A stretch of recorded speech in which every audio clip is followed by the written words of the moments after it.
예, 오늘 큐티학교 드디어 네 번째 마지막 시간을 가지게 됩니다. 제가 좀 전에 기도에서 말씀드렸듯이요.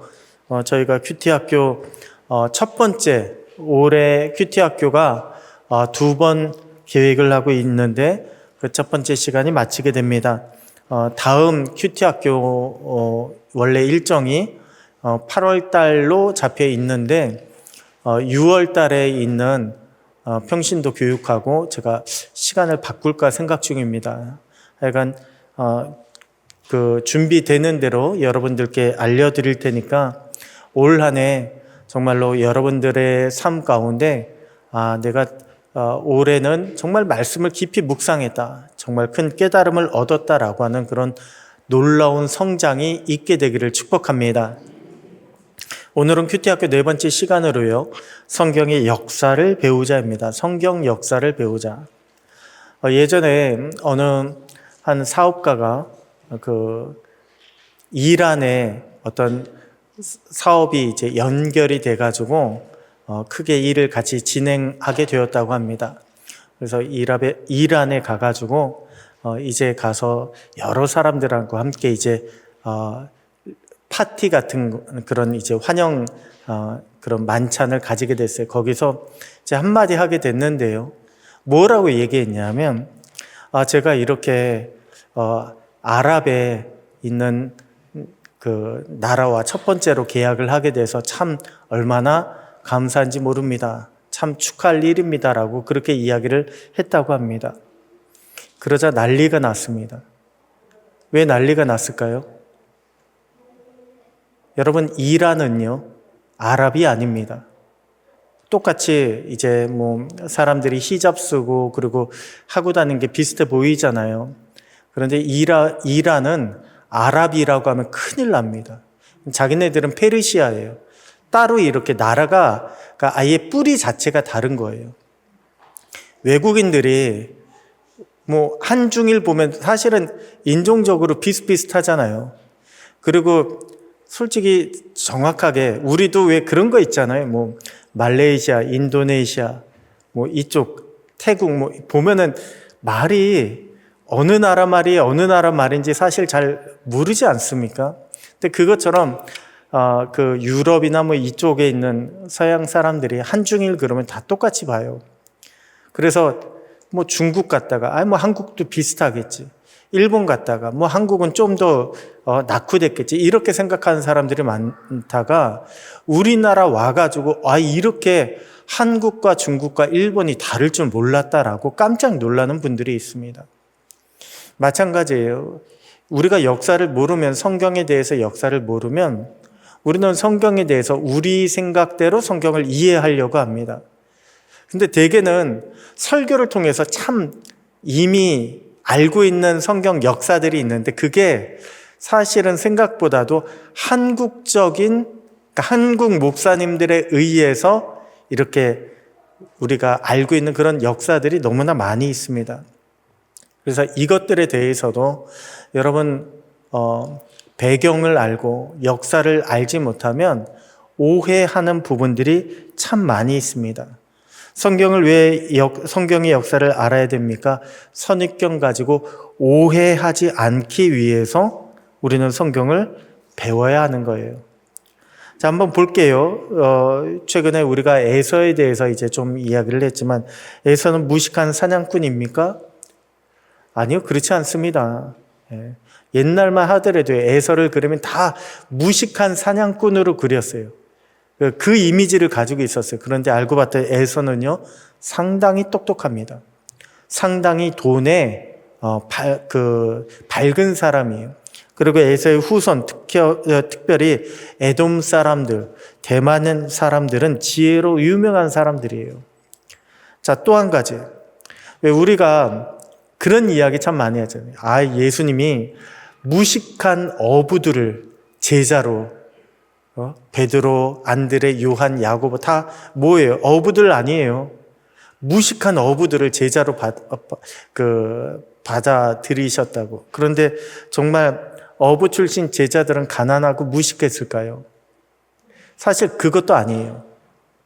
성경 시대 보면요, 왜 바닷가가 아니라 조금 이제 안쪽에 갈릴리 지역만 하더라도요, 그 지금이랑 달라서 한마디로 태백산맥 건너가야 되듯이 약간 그 이스라엘 지형이요, 좀 이렇게 남북으로 길게 산맥들이 있어요. 그래서 그거를 건너가야 저쪽에 블레셋 평야가 나오고 그 다음에 이제 지중해가 나와요. 그쪽만 하더라도 물고기들 많이 얻을 수 있죠. 근데 내륙만 하더라도 물고기들 옮기는데 많이 상하지 않습니까? 그러다 보니까요, 갈릴리 호수에서 잡히는 물고기가 굉장히 중요한 어떤 그런 식량 자원이었습니다. 그래서 갈릴리 주변에는 뭐가 많았냐 하면, 왜 그런 지금으로 이야기하면 이제 공장 같은 거죠. 물고기 잡은 거 가지고 이제 그 먹기 좋도록 잘 절이고 반찬으로 만드는 그런 회사들, 공장 같은 데가 많이 있었다고 해요. 그게 갈릴리의 가장 큰 산업이었고 대표적인 산업이었다고 합니다. 그래서 어부들은요, 가난하지 않습니다. 어부들은 부자였습니다. 이 당시만 하더라도 어느 정도 잘 사는 사람들이었어요. 그러니까 우리가 일부, 특히 이제 여기는 목사님들 잘못이 커요. 목사님들이 그냥 설교 준비하면서 어부 가난하고 무식했겠다 뭐 이런 식으로 이제 설교하다 보니까 그게 계속 이렇게 반복이 되다 보니까 우리 머릿속에 박힌 거예요. 우리가 성경 역사를 모르면 자칫 오해하기 쉽습니다. 머릿속으로 그릴 때 잘못 그리기가 쉬워요. 그래서 여기에 대해서 우리는 잘 알아야 됩니다. 자, 그러면 성경 역사를 공부하는 방법. 첫 번째는요, 들어보라예요. 자, 그래도 요즘에는 목사님들이요, 옛날과 다르게 여러 가지 책들도 많이 나와 있고 또한 자료들도 많고, 그래서 저만 하더라도 설교 준비하면서 주석책도 보고요, 그리고 인터넷도 찾아보고요, 그리고 제가 가지고 있는 여러 가지 자료들을 다 찾아봅니다. 그래서 요즘에는 그래도 많이들 정확해졌어요. 많이들 그래도 이것저것 살펴서 정확해졌어요. 오늘 제가 왜 세겜까지, 헤브론 골짜기에서 세겜까지 100km 정도 된다고 했잖아요. 제가 처음에 찾은 자료에서는 80km 정도였어요. 그런데 주석책에 보니까 100km로 나와 있어요. 사실 어느 지점을 딱 집어서 정확히 몇 킬로다라고 할 수 없기 때문에 제가 오늘은 100여 킬로 됩니다라고 그렇게 말씀을 드렸던 거예요. 그렇게 그 여러 설교들 가운데 요즘에는 목사님들이 그래도 많이 찾아보고 하시니까 많이 설교를 들어보십시오. 두 번째는요, 성경 역사를 아는데 물어보세요. 누구에게요? 네, 우리 교회 교역자들에게 물어보세요. 전도사님, 임목사님, 김목사님, 어떤 분은 저한테 직접 물어보신 분들도 계세요. 그런데 저는 좋습니다. 왜냐하면 이렇게 물어보신다는 것은 그만큼 성경을 보신다는 거 아니에요. 많이 물어보세요. 직접 물어보세요. 그리고 세 번째로는 찾아보세요. 그 인터넷과 유튜브를 통해서 요새 많이 나와 있으니까 찾아보세요. 그런데 단 교회 목회자를 통해서 확인해 보십시오. 왜냐하면 가짜도 많지만 위험한 것도 너무 많아요. 잘못된 것도 너무 많습니다. 그래서 사실은 우리가 흔히들 그냥 할 때 제일 빠르게는 인터넷을 찾아볼 수 있지만 조심하시는 게 좋습니다. 그리고 하나만 볼 것이 아니라 여러 개를 이렇게 찾아서 보시는 거 좋아요. 그리고 그 중에 보면요, 이단들도 상당히 많습니다. 그러니까 그런 거 천지, 이거는 신천지예요. 그런 거 들어간다던가, 아니면 그 하나님의 교회, 이거는 안상홍 증인회 이쪽이에요.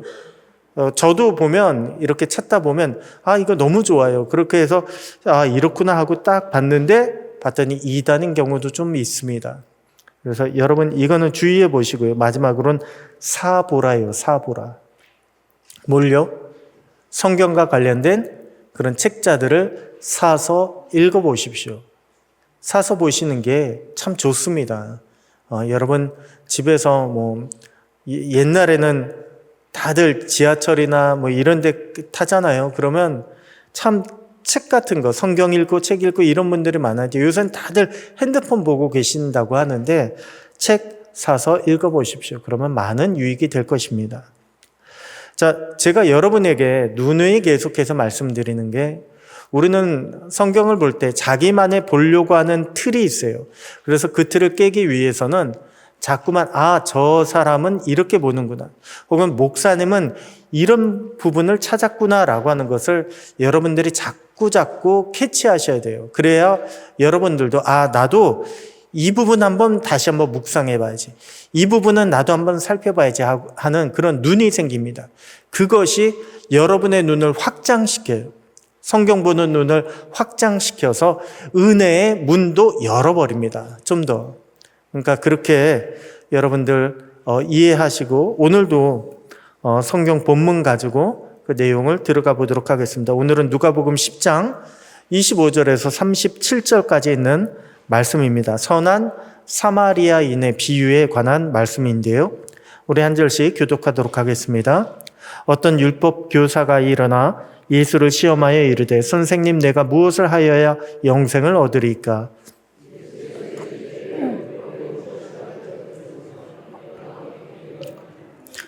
대답하여 이르되, 내 마음을 다하며 목숨을 다하며 힘을 다하며 뜻을 다하여 주 너의 하나님을 사랑하고 또한 내 이웃을 내 자신과 같이 사랑하라 하였나이다.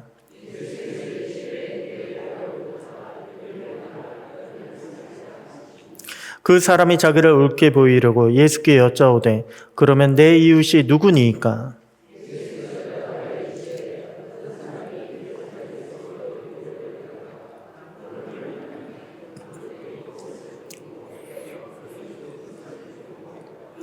마침 한 제사장이 그 길로 내려가다가 그를 보고 피하여 지나가고,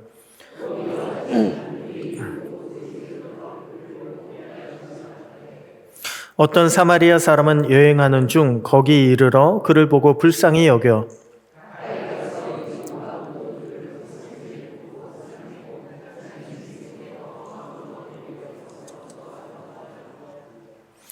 그 이튿날 그가 주막 주인에게 데나리온 2를 내어주며 이르되, 이 사람을 돌보아 주라. 비용이 더 들면 내가 돌아올 때 갚으리라 하였으니,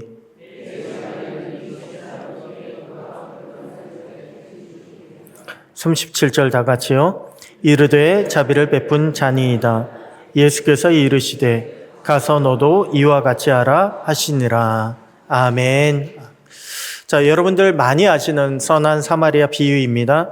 여기 비유의 말씀 가지고 제가 믿음을 꺼내라 라고 하는 그런 말씀을 드렸습니다. 왜냐하면 우리는 믿음을 다 가지고 있는 사람들입니다. 그런데 가지고 있는 것으로만 그칠 것이 아니라 이것을 끄집어내야 돼요. 이것을 실천해야 합니다. 실천하고 끄집어내지 못하면 우리 속에 있는 믿음은요, 전혀 작동할 수가 없어요. 우리를 변화시키거나 움직일 수가 없습니다. 자, 오늘 본문 보니까 어떤 율법 교사가 예수님을 시험하여 묻는데, 무엇을 묻냐 하면요, 무엇을 하여야 영생을 얻으리까? 라고 그렇게 묻습니다. 자, 여러분, 왜 율법 교사가 영생을 물어봤을까요? 성경에 보잖아요. 의외로 영생이라고 하는 단어가 물론 많이 나오지만 구약 성경에는요 6번밖에 등장하지 않습니다. 거의 대부분이 신약 성경에 나오는 거예요. 55번 사용됐는데 그 중에 거의 대부분이 신약 성경이고 구약에는 6번이니까 거의 나오지 않는다는 이야기입니다. 특별히 율법이 있잖아요. 율법 안에는 영생이라고 하는 단어가 하나도 없습니다. 영생은 언제 나오기 시작했냐 하면 남유다 왕국이 멸망한 이후에 본격적으로 나오기 시작한 것 같아요. 왜냐하면 구약에 6번인데 시편에 1번 쓰이고 창세기에 2번 나왔어요. 그것도 영생하시는 하나님 이런 표현으로 2번 나왔어요. 그런데 3번이 언제 나왔냐면 다니엘서에서만 3번 나옵니다. 그러니까 다니엘서가 남유다 왕국이 멸망하고 사람들이 바벨론으로 포로로 끌려갔을 때 그때잖아요. 그때 영생이라는 단어가 구약에서만 3번 나와요. 그러니 그 영생이란 단어가 이렇게 많이 나오지 않지만 이 율법교사는 영생에 대해서 물어봤습니다. 그러니까 영생은 뭐냐 하면 우리가 잘 살고 있을 때는 영생을 잘 찾지 않아요. 건강할 때, 내가 잘 나갈 때, 내가 정말로 힘이 있을 때, 그때는 영생을 잘 찾지 않습니다. 언제 영생을 찾습니까? 언제 영생이 나에게 심각하게 정말로 내가 영생을 찾고 싶다라고 이렇게 다가오나요? 우리가 힘들 때, 우리가 연약할 때, 우리가 정말로 저 밑바닥에 가라앉아 있을 때, 그때 우리는 영생에 대한 질문을 묻습니다. 아, 한계가 있구나.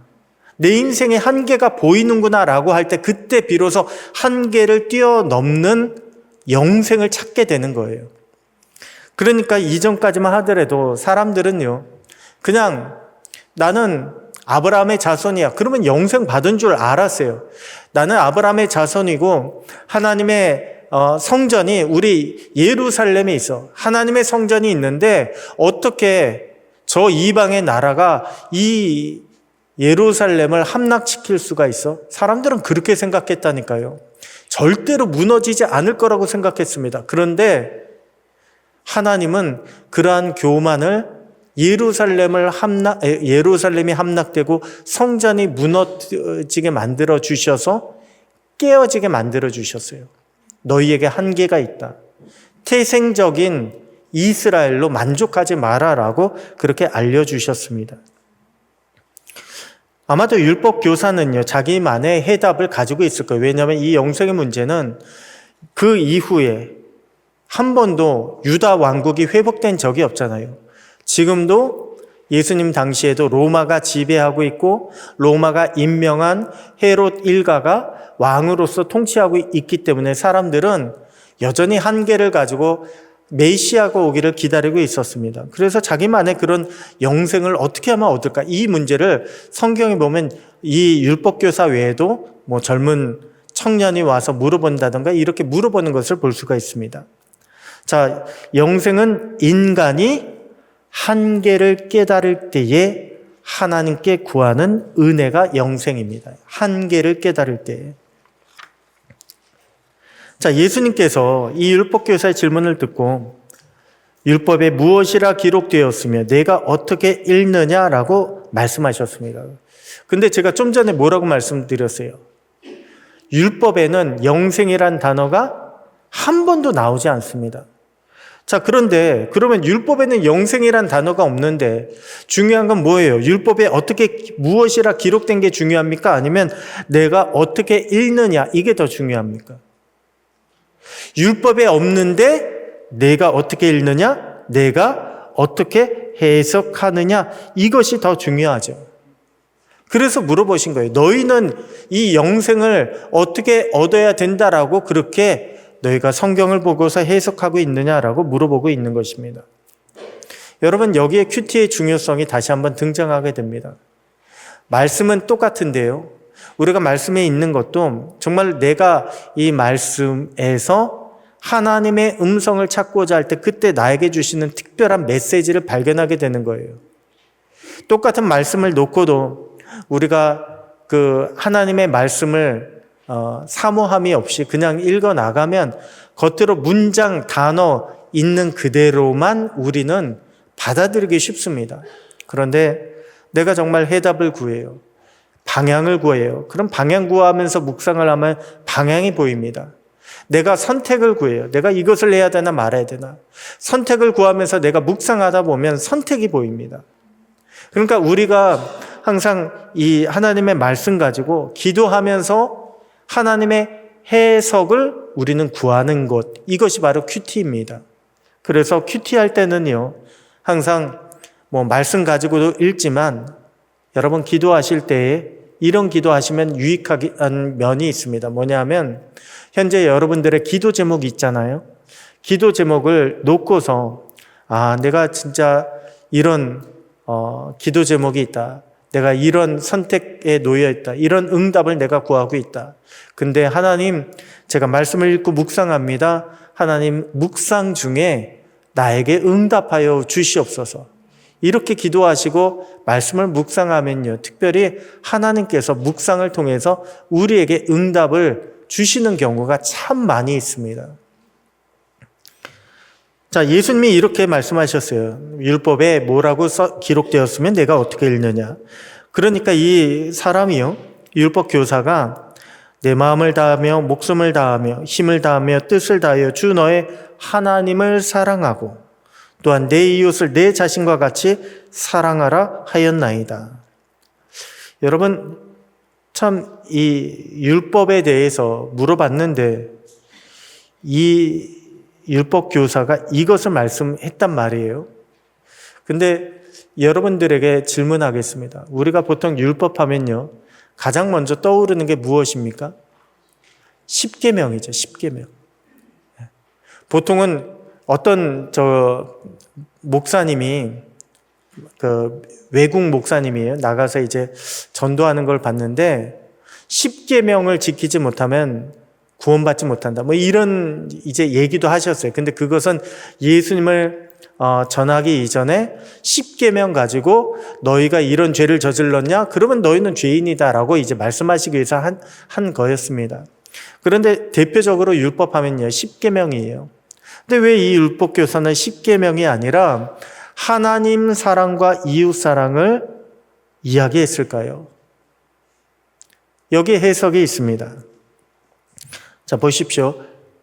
왜 엄마가 자녀들에게 나가면서 야, 이거 해, 설거지해, 방 청소해, 갔다 와서 책 읽어, 뭐 해, 막 여러 개까지 많이 있잖아요. 그런데 이것을 딱 한 문장으로 정리하면 어떻게 됩니까? 엄마 말 잘 들어요. 엄마 말 잘 들어. 여러 가지가 있는데 한 문장으로 정리하면 엄마 말 잘 들어. 그러니까 십계명의 여러 가지 것들, 십계명뿐 아니라 왜 613가지의 그 율법 계명이 있다고 했잖아요. 거기를 제가 전체를 쭉 봤어요. 전체를 쭉 봤더니 거의 대부분이 진짜 문장 하나, 단어 하나 가지고 이렇게 하라, 이렇게 하지 마라.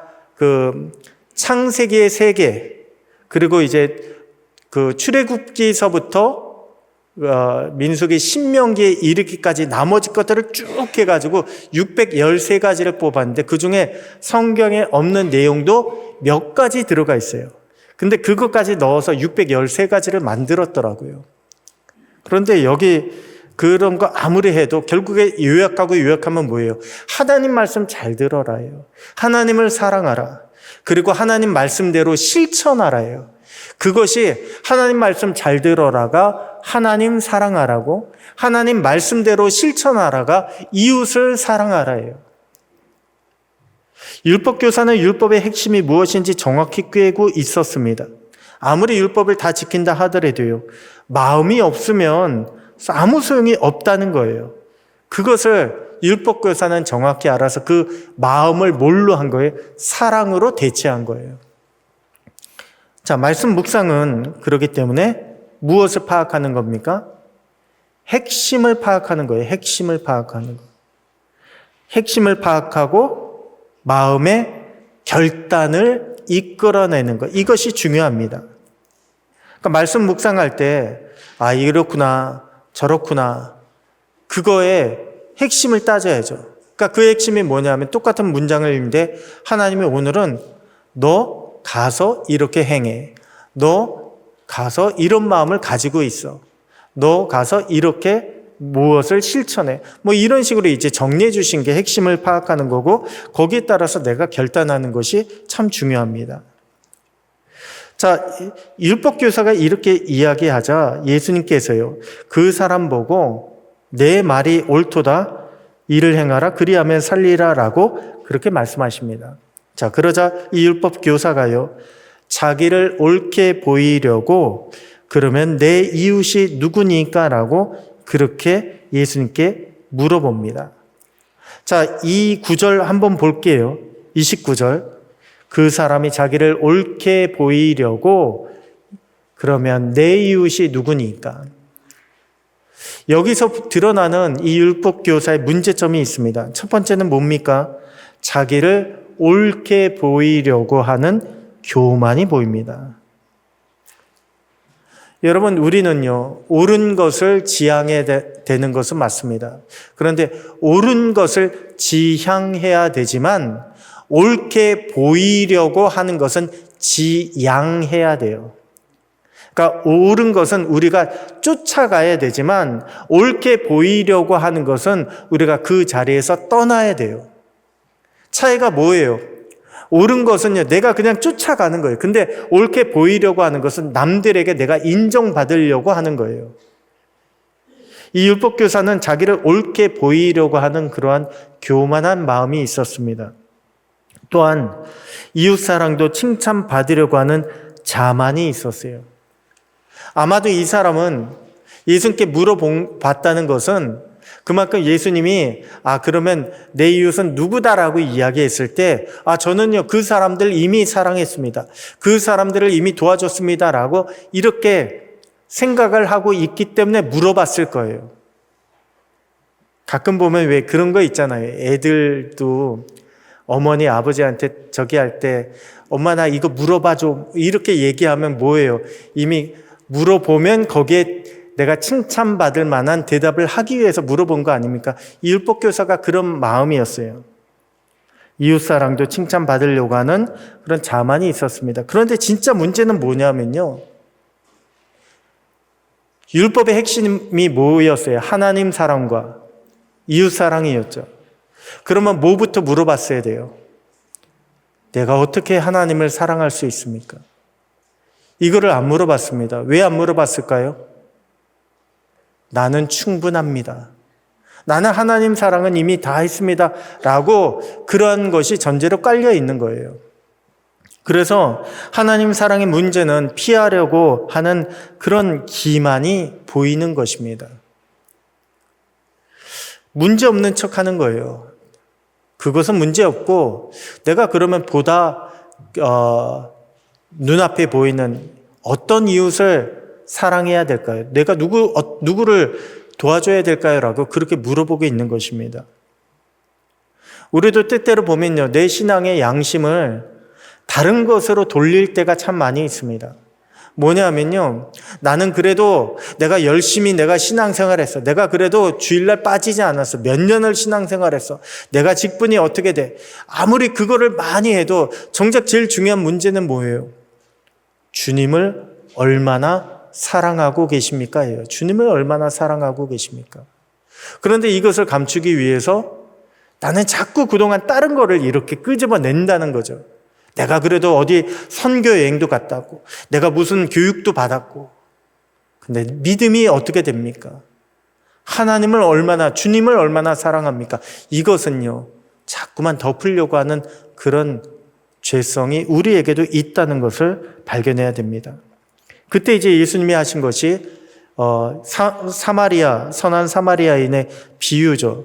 그래서 예수님께서 어떤 사람이 예루살렘에서 여리고로 내려가다가 예루살렘은 산 위에 있어요. 그리고 여리고는 저 아래 수면 아래에 있는 도시입니다. 굉장히 높이 차이가 많이 나요.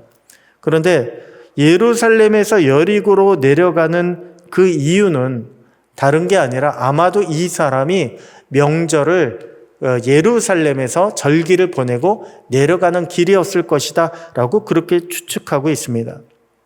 왜냐하면 여기 등장하는 사람들이요 다 예배와 관련된 사람들이에요.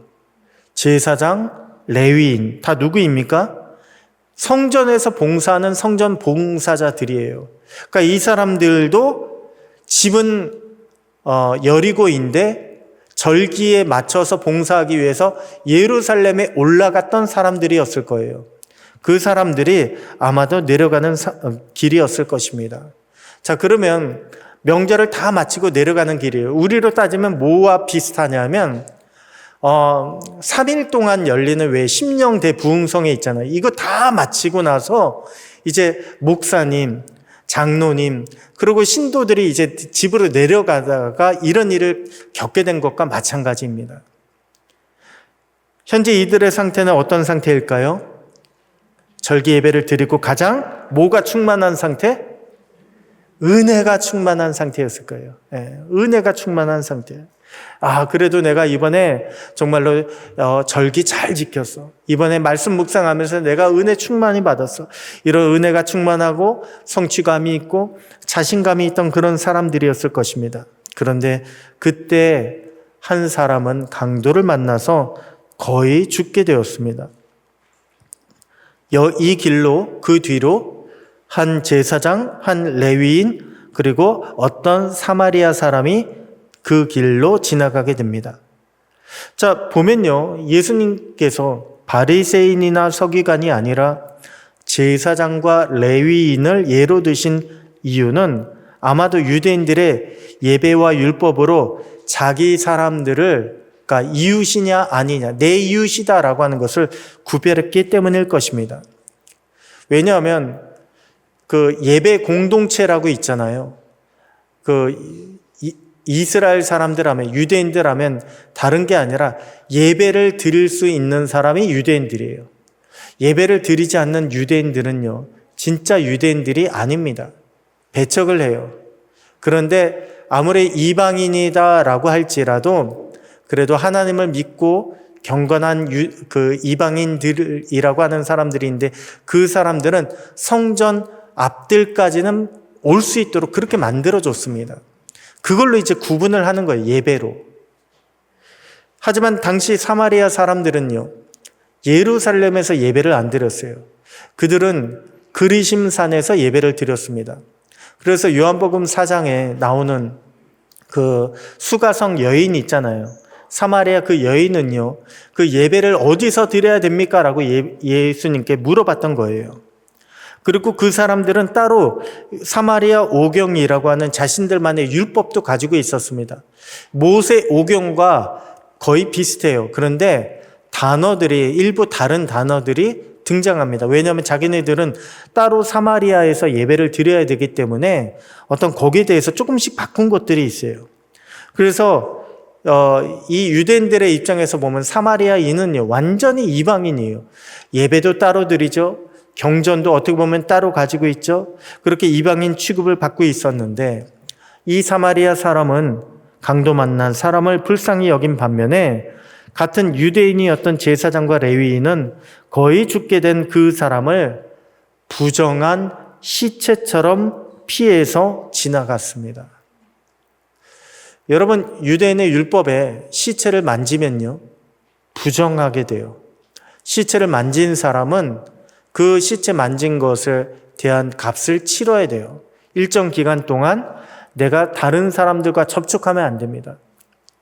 그래서 어떻게 보면 이 제사장과 레위인은요, 이 사람을 보고서 정말 시체처럼 그냥 지나갔다라고 하는 것은 아직은 가만히 보니까 숨은 붙어 있는데, 한마디로 이 사람을 잘못 도우면 내가 부정하게 될까봐, 혹은 이 사람을 보니까 또 강도가 어디 주변에 있을지 몰라서, 이런 여러 가지가 복합이 돼서 아마 그 자리를 황급히 떠났을 거예요.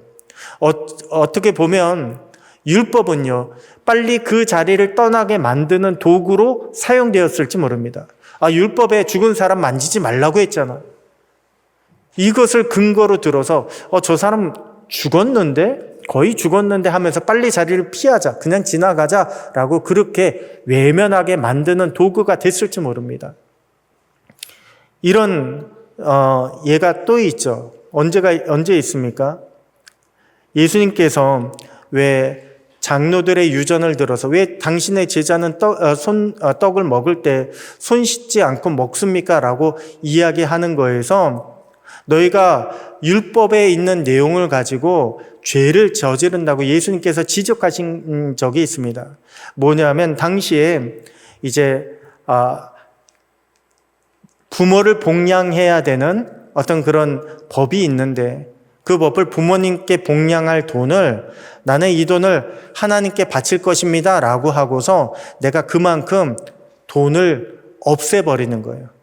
그러니까 왜 우리말로 따지면 내 수입이 한 300만 원 되는데, 300만 원 되는 거에서 이 중에 그래도 부모님 용돈으로 한 30만 원, 20만 원 드려야지라고 했단 말이에요. 그런데 300만 원 되는 돈에서 내가 교회에다가 헌금으로 한 150 정도 하겠습니다라고 그렇게 절반 뚝 띄워 넣으면 나머지 150으로 줄잖아요. 그러면 이 중에 이만큼 줄었으니까 부모님께 용돈 드릴 게 여의치가 않네요. 한 5만 원만 드리겠습니다라고 이렇게 확 줄어버리는 거예요.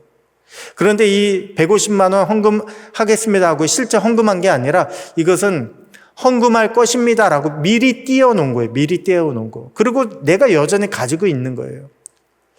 그렇게 율법을 악용하는 유대인들이 있었습니다.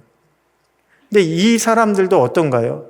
죽지는 않았어요. 아직 시체는 아니에요. 그런데 시체처럼 여기고서 그 자리를 떠나고 시체처럼 그 사람을 외면하게 만드는 그런 악한 마음이 들어가 있더라는 거죠.